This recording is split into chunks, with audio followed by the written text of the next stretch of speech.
one card that was filled out to speak, and that person had indicated she's going to defer until the agenda item. Are there any other persons who wish to speak?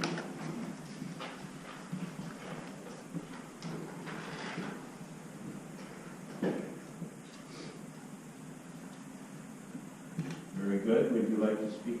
Well, this is not on the agenda, so you should come up and come to the microphone, state your name and address, and you can speak for 3 minutes, and I will let you know when that's up. Can you hear me back there? Yes. Okay. Hello, hi. I am Jenny Marsh. I live at 7513 North Seneca in Fox Point. I've been there for 8 years. And I would like to propose an amendment to the village code to allow residents to opt out of what's called smart meter. So it's advanced metering infrastructure, or we know them as smart meters. I would like to allow residents to opt out of their installation. So right now, you guys have probably gotten those little green cards in the mail saying that the water meters are being switched over. And so I chatted with Doug Frazier about this a couple weeks ago, and he said that currently we don't have any ordinances on the books to allow people to opt out. And in other municipalities, residents can opt out if they want to. So I thought it would be nice if Fox Point residents have that ability to as well, to understand why. So there are two main reasons why residents would want to opt out. And the first is health concerns. I do have a printout here that has a couple of the links that I found. There is a ton of information on the internet, but this seemed to have more of the legitimate information, so I'll hand that to you. So there is some scientific concern that radio frequency waves, like the kind that are emitted by smart meters, can exacerbate health problems. There have been links to infertility, cancer, that sort of thing. There are also many anecdotal reports of people having these meters installed and then having health problems. And the National Conference of State Legislatures has a list of opt-outs, or whether states with opt-outs, and North Carolina actually allows people to waive the fee to opt out of smart meters if they have a doctor's note. So I think that's evidence that there are legitimate health concerns that people might have with these. The other concern that some residents might have is security. Smart meters can be hacked. There's the danger that somebody could have data collected that they don't want collected as well. And so most people will probably not opt out, and they're going to be just fine with whatever is installed, but for those people who want that option, I think it's important that they have it. The city of Madison does allow opt-outs. They have 2 different options for their residents. People who are more concerned about health can have the meter attached to the outside of their home instead of their basement, and that results, they have a one-time fee for that. And then there's also an option in Madison where you can have no smart meter whatsoever, have your meter read the way it's always been read, and you just have to pay a monthly fee to have someone come and read it like they did basically how they've been doing it forever. That's 3 minutes. Would you like another minute? That's pretty much all I have. So thank you. Thank you for your time. Appreciate it. Are there any other people in the audience who wish to address the board on a topic either on the agenda or off the agenda? Hearing none, we'll move on to the consent agenda. Everything listed on the consent agenda will be approved without discussion on motion unless a board member requests that an item be removed. In this case, it will be taken up prior to consideration of any business. Does any trustee wish to remove an item from the agenda? Trustee Corrado. Items J, K, L, O, and Q. Okay. They'll be taken up under new business. Yes, Item M. M, as in Mary? Correct. Okay. Any other items? Okay, I'll entertain a motion for approval of the remaining items on the consent agenda. So moved. Second. All those in favor say aye. Aye. Opposed? Motion carries. We move on to unfinished business, which is item 4 on the agenda, and we have one item, and that's the report on the comprehensive plan special committee. Bless me. Michael's actually out. Is this working okay? Okay, good sound. Michael is actually out on the work ceremony for brother-in-law today. We've received an award for saving a life as a police officer. So that was kind of cool. The only report we have from the conference plan special committee is that we're continuing to narrow down our foci, I guess, and we are moving to set up the first public participation meeting, the first public meeting where the public come in and see some of the concepts we've developed so far and take input from the public as to what they would maybe like to see added or deleted or modified, and that will come after the first of the year. We do have another meeting coming up. Is it the 22nd, Eric? Do you remember? It's toward the end of November. It is on our website, so if you're interested in attending the conference plan special committee meeting, it is on the website. It is toward the It is the 21st. 21st, okay. So that's our brief report at this time. The survey has been completed. The data is on the website if you want to read the survey results, both the what I would call the compiled data as well as the individual written responses that citizens completed. We said that last month, but if you want to look at it, you should do that. We encourage people to do so. And actually, I know many people have because they call and talking about it. So that's comprehensive. Do any of the trustees have any questions for the manager on this report? Anybody in the audience? Okay, very good. And we'll move on to new business, which means we go back to the items on the consent agenda that were removed. And the first item was item J, which dealt with, or deals with adopting the emergency resolution to determine that the roads along Michigan threatens deep drive and public infrastructure and constitutes a public emergency requiring immediate measures to protect the shoreline. I think I will ask the village attorney to explain the significance of this resolution, and then either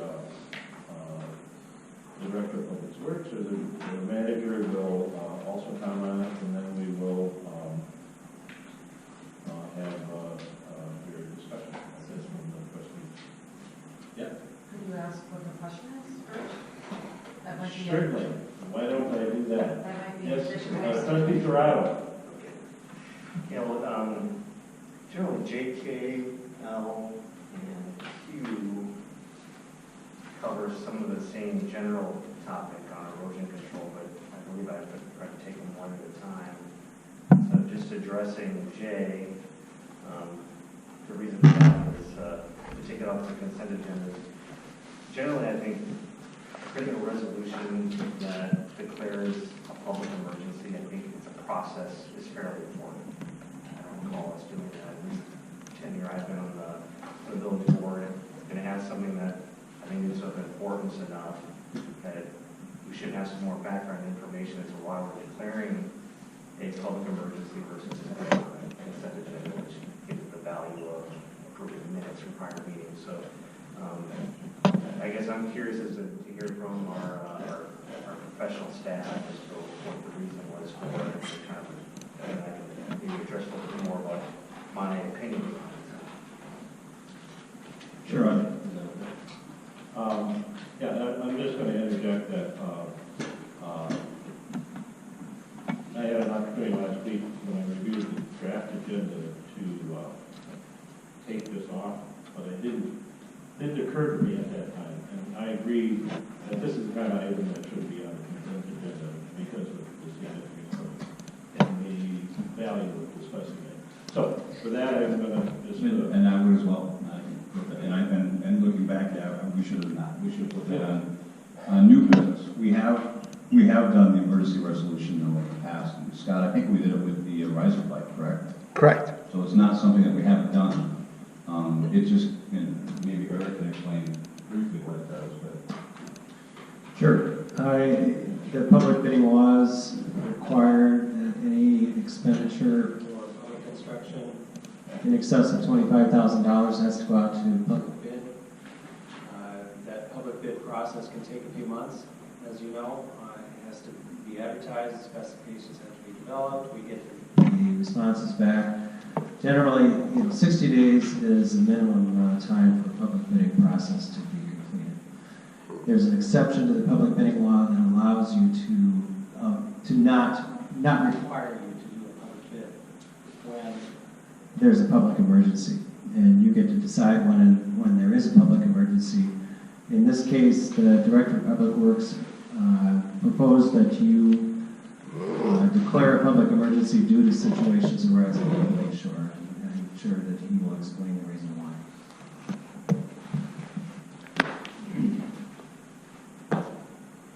I will, but if I could have a few moments, I think it's better to show what's happening rather than just me describing it. Unfortunately, that computer is not connecting to the network, so I'm going to dump some files onto a flash drive. And if I may be excused for a few minutes, and perhaps we move on to another agenda item, but it's up to the trustees and the board, or if they want to continue discussing it, but I'll go get the items. how long do you think it would take? 2 minutes. Well, I suggest we just wait for it and take them over. We don't have a very heavy agenda.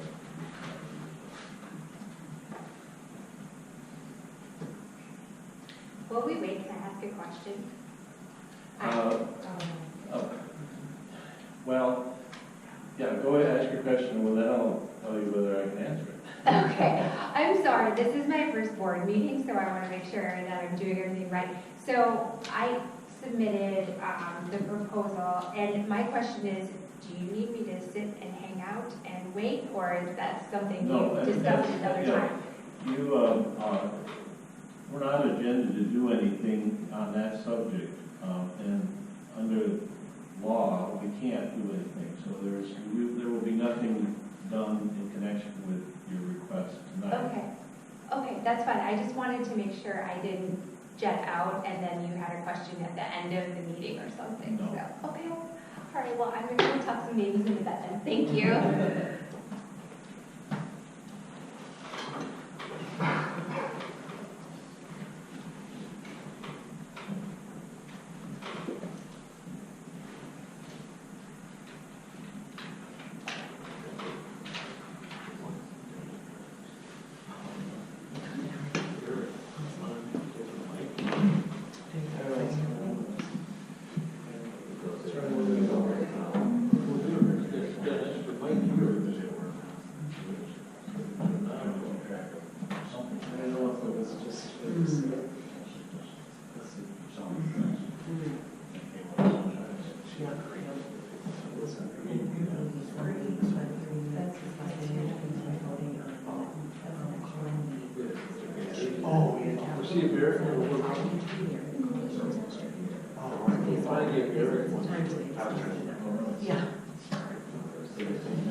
They're right. I don't know, but they are.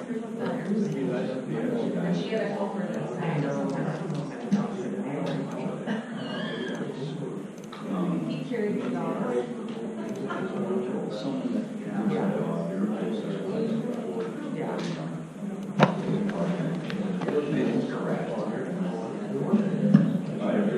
right. He's taking the money. Yes, get ready for a show. Show and tell. It's show and tell time. Okay, so the question's been posed why we're doing this, and I brought up our GIS map. It's zoomed in on the portion of Beach Drive from 7540 down to 7328, where the Maryknoll property is. And what I want to point out first is the green line is our sanitary sewer main. That's a gravity main from the south side to this purple line. That purple line is the MIS that's operated by MMSD. The orange lines represent our storm structures that come out into the lake. And then the blue line is the water main, and that's on the west side of the road. The sanitary sewer main is located literally right along the shoreline, and in some situations in the lake right now. So what we've been experiencing over the course of the last few months with the higher lake levels is a number of situations related to the sanitary sewer main in particular. Now all of the images may not have come across, and I'll rotate these. This image right here is some of the erosion that's occurring, and I'll toggle between the two screens. That's this structure right here. So when I turn off all of the layers, sanitary, storm, and water, you can see right here we've got some sheet piling around a sanitary manhole. Here's the sanitary manhole. Let me make this clearer. This is our sanitary manhole, and this image is from 2018, as you can see from the checkbox right here. And in 2018, there was no erosion occurring on this edge right here. Now we have significant erosion happening in just that one area. This has gone back about 8 feet, and this is an image from October 21st. And in the last few weeks, I know we've had some additional erosion that's happened in that area. So that's just one example. We have other examples occurring. You can see all the debris that washes up on shore and the higher lake level that's occurring right now.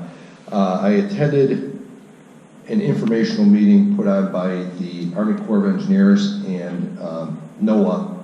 This was a few weeks ago at the Audubon Center. And the information that was provided to us is that the lake level is at its highest since 1986. 1986 was around an elevation of 582. Right now, and Trustee Fonstadt can correct me, right now we're about 581.7, 581.6, somewhere in there. And it matters, that elevation difference, because, you know, if you can imagine 4/10 of a foot to roughly half a foot, the lateral extent is much more than that. And what they were commenting on at the meeting a few weeks ago is that 7 years ago we were at record low levels for the lake. Now we're approaching record high levels. And some of the information that they shared with us is that because of the rain events that we had in the months of August and September and into October, where we had anywhere from 6 to 10 inches of rain, that's a period, September, October, and into November, where they normally experience evaporation. And now because we've had all this rain, they're fully expecting that the lake level, comparing January of 2020 against January of 2021, as well as April of 2020, long-term forecasts, of course, against April of 21, they're expecting higher lake levels than what they saw in those months in January and April of 2019. What you're seeing as well along here is significant erosion. The material that you're seeing right now, based on my conversation with Mike Krieger, the DPW foreman, he was here when this was done 30-plus years ago. Mike's been with the village about 32 years, and we had the same type of issue, and the timing is not at all coincidental. It happened during the high lake levels back in 1986. There was a comment, we need to do something about it, and we were taking all of this construction debris from various job sites around the metro area. It was being trucked into the village DPW yard, sorted out, asphalt was tossed aside, and concrete was then hauled down to the beach, dumped, and pushed out into the lake to create a buffer between the lake and the road. Now, as you can see, I'm going to zoom out a little bit in these pictures.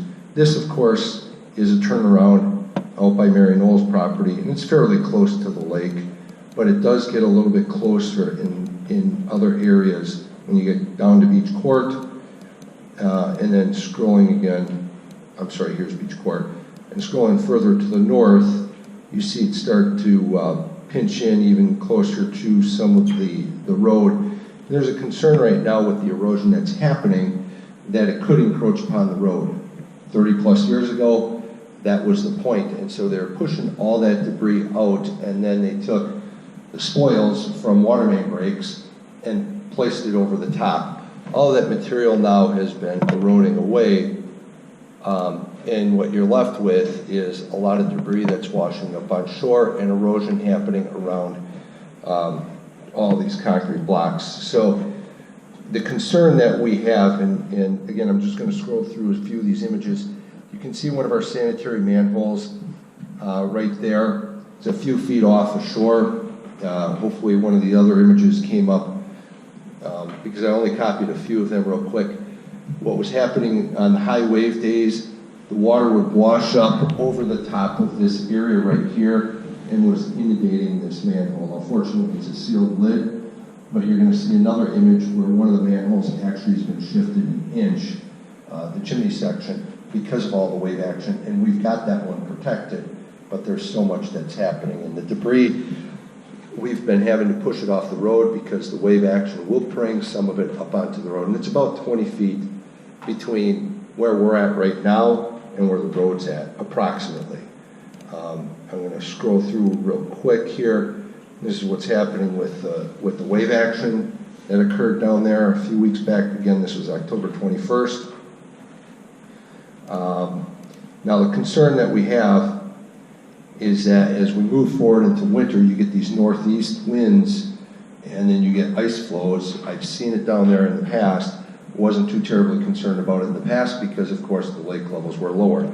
Now, with them being higher, we're looking at a situation where some of this could push over the top and start affecting our infrastructure. You can see we've tried to protect one of our storm outfalls right here. We've got a couple of those large concrete block dividers that you'll use in DPW yards. And unfortunately, what's happening is this is completely silted over.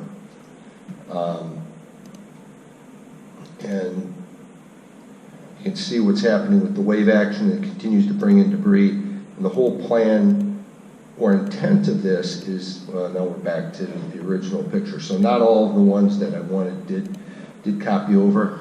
I will try to find the other picture of the manhole that's been shifted off center. But the whole point behind it is we need to protect the critical infrastructure down there. What we have are the sanitary and storm, we want to protect the road. I continually get phone calls. I received one again today from a resident saying, what happens if the road washes out? So what we're trying to do is plan for this. We've got both long-term and short-term plans. So proposals that you have in front of you, the quotes, one from the Gillen Company, that one just happened to be meeting with a property owner in 8000 North Beach, and they are retaining Gillen Company to beef up their property. They've already lost half of their patio that was adjacent to the lake, and a tree has fallen into the lake from all of the action that has occurred. So they've retained Gillen Company to perform the work. Thank you, yes. So if you guys want to pass this around, you'll see the manhole that's protected by the concrete blocks. That manhole section is already practically in the lake, and that upper section, that chimney section, has been shifted about an inch, yes. Can you describe then, I mean, so you're gonna bring in docks or something to build out and up around these? Is that what you're anticipating? Yes. So again, let me bring up my GIS, and I can show you the two different areas. The Gillen Company proposal, because they need to practically access, hello. Oh, don't lock up on me here. There we go, okay. So let me zoom out and I'll go north to 8,000 North Beach. In the 8,000 North Beach area, the property owners are the Stessels right here.